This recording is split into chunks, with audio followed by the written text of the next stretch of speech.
Oy, sakto ah.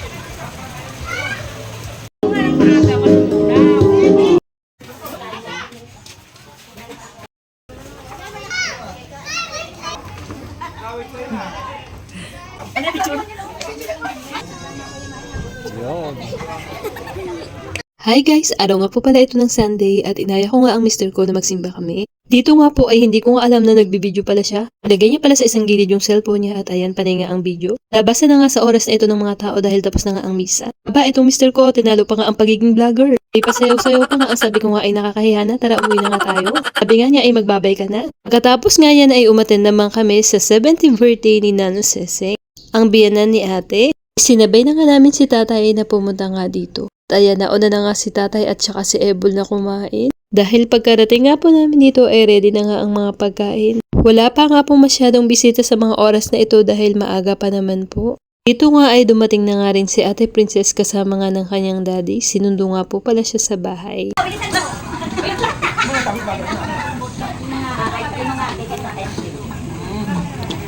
Yak, pamangkin mo rin ba yung naka-black?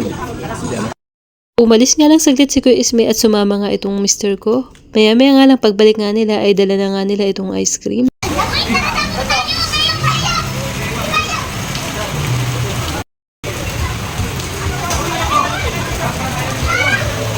Maya-maya nga lang po ay ito na nga bumuhos na nga ang malakas na ulan.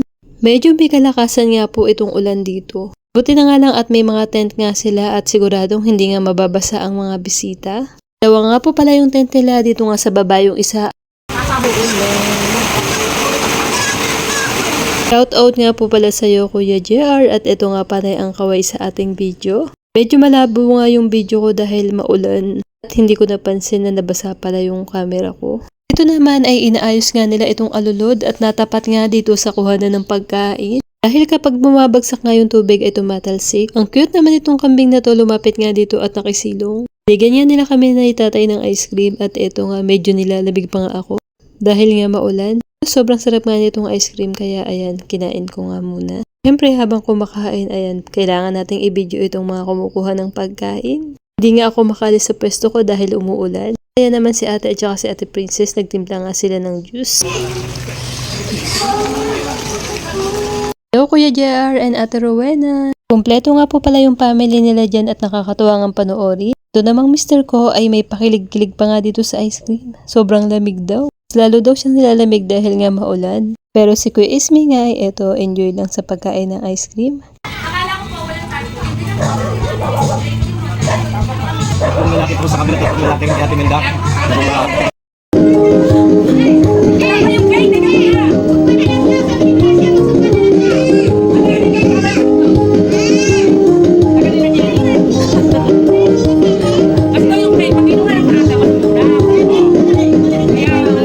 Medyo humina na nga po yung ulan sa mga oras na ito, kaya ito, isa-isa na nga nagdadatingan yung mga bisita ni Nana Seseng. Dumating nga po na yun ay mga pamangkin din niya. Kami naman nila tatay ay dito muna nga kami sa kabilang tent. Maulan nga kaya hindi kami makalabas. Pero plano na nga naming umuwi na nga dito dahil nga may pasok pa nga si Ebol. Luluwas pa nga siya ng Manila niyan. Kaya maya nga lang ay dumating na nga itong si Kuya Onel. At ayan, nagkita na nga sila ni Ebol. Aba, may pakamay-kamay pa. Sabi nga ni Kuya Isme sa kanya, bakit late ka nang dumating? Ito naman ang nanay ni Kuya Isme na si Nana Seseng ang may birthday nga for today's video. Ayan, tuwang-tuwa nga sa kanyang mga bisitang dumadating. Panay nga ang entertain niya sa mga dumadating dahil dito nga ay isa-isa na nga nagdadatingan ang kanyang mga bisita. At ayan, syempre may mga nagpapapicture na nga din. At ito ang hawak ni Ate Yeng Yeng na 70 ay napakalaki nga, nakakatawa naman. At ayun na nga po ang magagandang tagasandok ng pagkain. Bising-busy nga po sila dahil marami ng bisitang dumadating.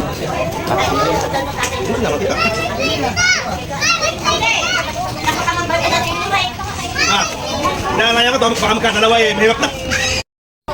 Dati na yung mga kapamilya. Ang alfonso mo? Ay, kanag. Kaya nagpo ko na ilalabas ulit. Sa'yo ba sila sa likod ng koot ng sakyan? Wala.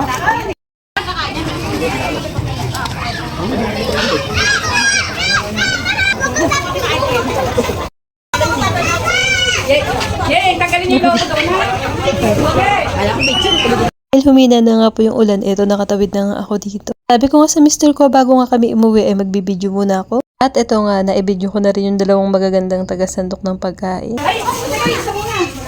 Habang nagbibideo nga ako ay inaya nga ako nitong mister ko. Punta naman daw kami sa labas at tignan nga raw namin itong paligid. Ang ganda raw pala ng tanawin dito sa labas. Tina nga lang at umila na nga yung ulan. Ayan, panay nga rin ang video ng mister ko dito. Pagkabalik nga namin dito ay ayan, medyo marami na nga ang mga bisita.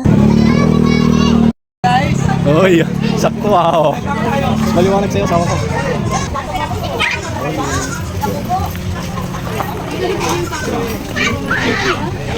Dan, alam mo yun na, di ba ang taxi yan sa akin? Hindi, taxi. Yung bato. Ganda ng bato. Si Ate. Sama kami rin. Hi. Yun.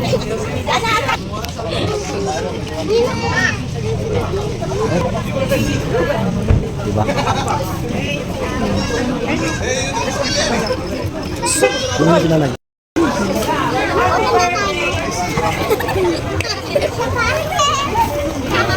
Ang gusto namin sa sila.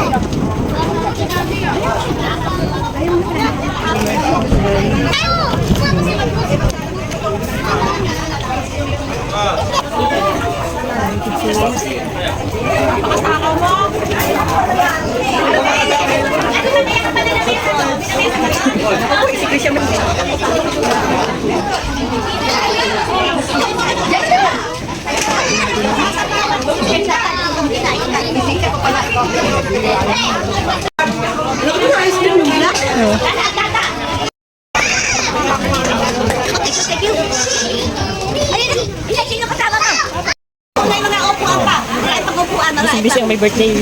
Ayan. Ang dami na pong bisita ang may birthday. Ang birthday celebrant.